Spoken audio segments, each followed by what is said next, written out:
So people's at the core of all of this, right? I mean, the high performance teams are what make great companies, and meeting the needs of our customers is what ensures our future. But that is an equation that everyone will nod their head. In fact, there's never been an executive at a company that said, we're not customer obsessed, right? But as to the degree that we execute on that, and that execution, we play a big part in it.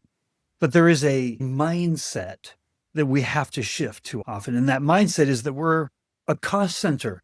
And with that then comes all these KPIs about managing costs, reducing average handle times, reducing everything, right?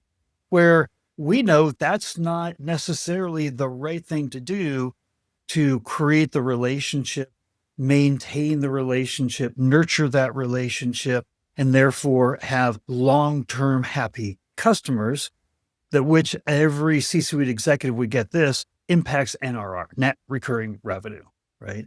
We have to have customers that are happy and want to stay with us.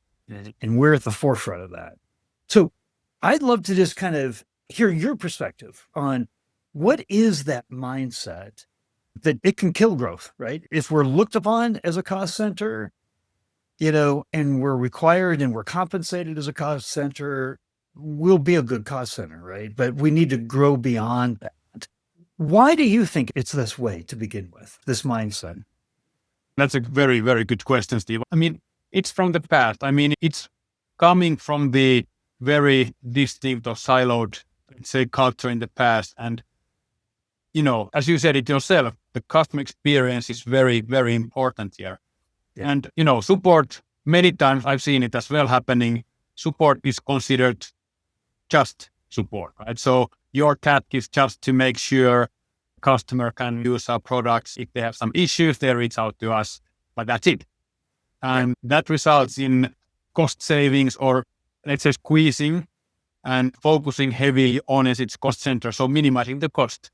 And it results in situations where we optimize our efficiency, optimize the performance, but only from the internal perspective. And we kind of forget the customer there. And then we are, squeezed up to a point where we can barely keep our nose above the water so that the customers don't complain too much.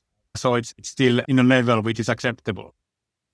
Obviously, there would be so much more to achieve if we would look into it from the perspective, hey, customer support is by far, I think, a function in an organization which has the most daily interaction with customers.